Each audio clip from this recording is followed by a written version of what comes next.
Ugh, I have hair in my mouth. Hold on. Ugh, this is awkward. I'll probably cut that part out, maybe? Probably not. Hello, everyone. I decided that I should try this update video. Wait, where do I look? While walking around my neighborhood. We've been here in Korea for a little over 5 months now. And although I've been working on a update letter, it just seems to get longer and longer, and then I try to shorten it, and you guys don't want a novel, so I figure a video might be easier.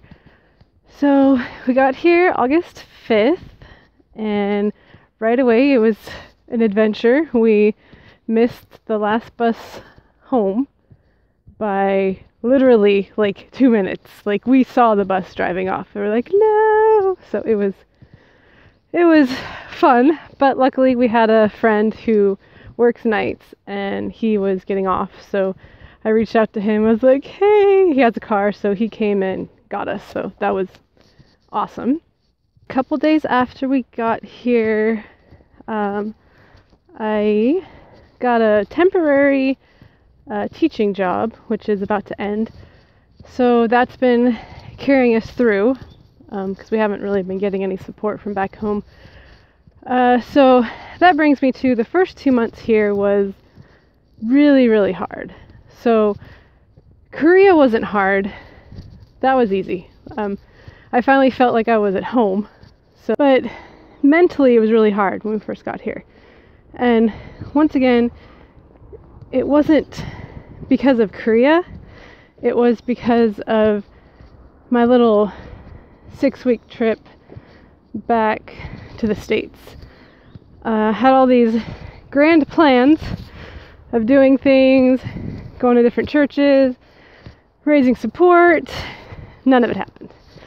And it's not that it didn't happen for lack of trying.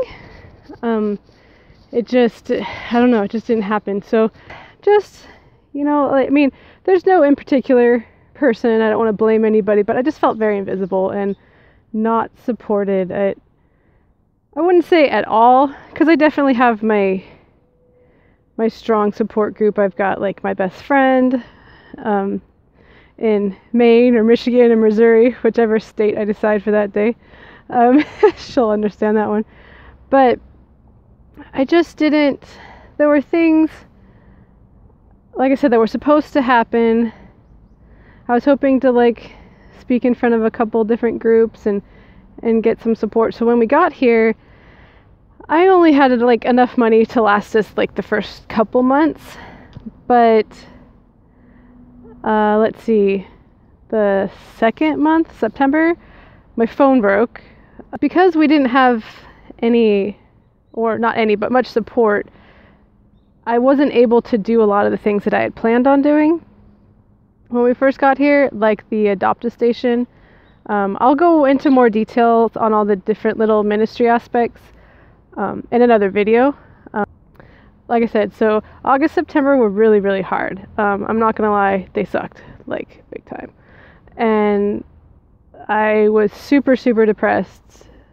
And for some reason, this is what bothered me. Everybody knows I don't hide things. I am not good at hiding my emotions or my true feelings about anything. It is both a curse and a blessing, but I was even though I had a great church family here, and I have great support here, I was relieved to actually be back here because I have great support here. People who,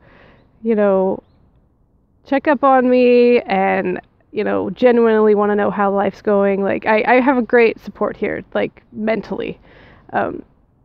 And spiritually. So I realized that I wasn't being myself. I wasn't being raw. I came here to do suicide prevention, and part of the huge reason why suicide's so high here in Korea is because everyone puts on a face. You can't let your weakness show, because you have fear of people judging you, and you got to fit into this little box, and if you want to go outside of that norm, everyone tries to push you back into the norm box. Nobody can fit into that. We all have different personalities and different gifts and different reasons God put us on this planet. We're not supposed to fit into one mold, and Korea is a huge place. So if all the people here have to fit into the same mold, it just doesn't work. So, but I found that I wasn't being legit and real, and I really, really hated it. Like, I came here to break that, and here I was falling into it. And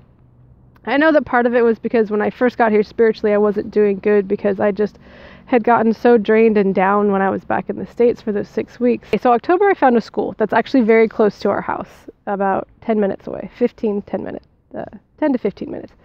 And it's a small school. There's only like 50 students. It's an international school. It's a Christian school. It's amazing. So in November, we took a trip over there and met like the principal. Whoa, I'm crooked. Why am I holding this crooked? Sorry, guys. We took a trip over there, and it was awesome. It was perfect. They love her. They really, really want her there. They're willing to work with me on some finance stuff. And maybe even I might work with them to help pay for some of her tuition, but it's still not enough to cover it right now. So, and it's like a third of what the other school was going to be. So we got to get that going. But October, we got a little bit of money, just some, God's amazing. Just random people reaching out and be like, hey, I was thinking about you. And then they'd give us a little bit of money. And so, then November came. So October was I was getting out of my funk and my depression, so it got better. Then November was a pretty good month. We had Thanksgiving thing at church, which was a lot of fun. And we also took a little trip to Japan. We don't have full-time visas yet, so every like 90 days we have to hop out for a day or two and then come back. So we went to Japan. That was an adventure in itself. It's actually coming up to where we have to do another visa run end of this month, January. So, but hopefully after that, when we get back, there's an opportunity I have where I can, hopefully they'll be able to sponsor me and I'll get like a work visa, because the missions visa at this time won't work out for me. So, which is fine. It's fine. It's not a big deal, but it just means I have to adjust things. So December, we got some presents from home, which was cool. That was a lot of fun. We ended up we got them like a week before Christmas, and so we ended up opening a couple presents early, and then we stayed up really late Christmas Eve. It was like 2 a.m. I was like, hey Ann, let's open our presents. So we did. And then we went to church. That was fun. One of my friends got to come with us. A friend I had met here actually through a mutual YouTuber that we watched. We went to a meet and greet, and I met her there. I do want to add, over the last 5 months, it's not that I haven't done any ministry stuff. It's just that the things I had planned out haven't happened. I wrote out a proposal to the church that I'm with for the plans for this year for 3 Seconds of Hope. So hopefully we'll be meeting up and hashing out some plans for that pretty soon. God's been bringing not random to him, but random to me, random people along in my life that, some of them I could have kind of met when I was in the States, but now that I'm here in Korea, there's a language app I use called Hello Talk, and on that I've stated like why I'm here in Korea. And some people have reached out to me specifically because of their own depression and what they're going through. So it's really cool to see how you have one plan for one thing, and these little side things you're doing you don't really think involve your ministry or God's plan, and it does. Everything does. I truly, truly believe that we don't meet anybody just as coincidence. So when I find myself on the subway just looking around and like asking God, like, how can I pray for these people? Like,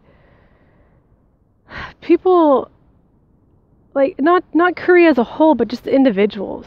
And I've prayed over who knows how many people since I've been here, and they don't even know it. you know, we're just happen to be sharing a subway ride, and I'm praying for them, you know, whether it be like the mom I see with her little daughter or her son, or the Ajima, who, that's the old lady, like grandma, you know, with her little cart, you know, just I'm always asking God, like, how do they, you know, show me how to pray for them. There's, you know, it's how we get so busy with, I mean, and this happens in the States, it happens everywhere. I mean, we spend so much time in our phone or on Facebook, or just anything, like, we miss so much.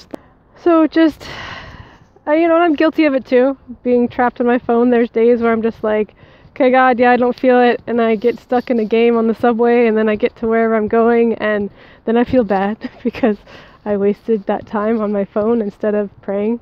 And, you know, we all say we're busy, but it's only because we make ourselves busy. If you know, you have an hour commute to work, what's stopping you from praying for the people in the cars next to you? You know, prayer is our most powerful weapon, and it's also the thing that the devil tries to distract us from the most too, because he knows how powerful it is. He's powerless against it. It's January now, and my little part-time teaching job that I had is coming to an end, and that has been our main source of income. It has literally covered just rent and our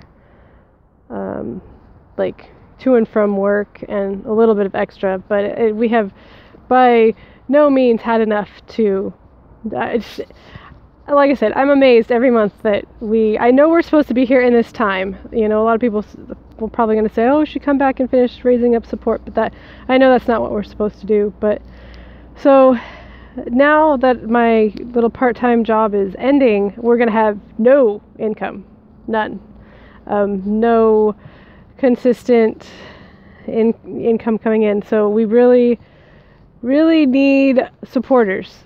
So whether it be, you know, $5, because that takes Ann and I on the subway, you know, round trip, or whether it's $20, it doesn't matter. It's all of it helps. But our expenses are not very expensive, but still, when you don't have income coming in, it's expensive. So we need about $1,200 a month to cover, to really be where we need to be, so I can be out doing the stuff for the ministry like I have been wanting to do. And, you know, we've been surviving. It's not like I've been, you know, it's not like we've been eating bread and water. We've been surviving, but it's now the time where we're gonna be fully leaning on people for support, you know, prayer support, financial support, whether it's once a month or once a year or just one time.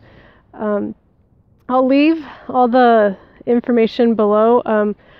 There is a website for the ministry, 3 Seconds of Hope, but I think it's down right now because that was an expense last month that I couldn't pay. So that's like $26 a month.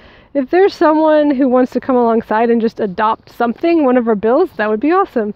Anything that I've mentioned, I'll try to put in the description below. But, you know, if you want, and I'm going to do another video. I know some of you might be going, well, why exactly did you move to Korea? And you know, what else have you been doing? This was just kind of an overview of the last 5 months. So I'm going to do another video that's like, it'll be titled Why I Moved to Korea. So, and that'll explain more in depth, like my heart for Korea and why I'm here, and the suicide prevention that I'm working on and doing, and the adoptive station, and then even the church and the ministries I've involved with in there. So I'll be doing that video after I get this one up. I feel like I need to get this one up and out because everyone's been waiting for updates for a long time. So I'm going to get going. I love you guys, and thank you for your prayers and just everything. I will talk to you later. Bye.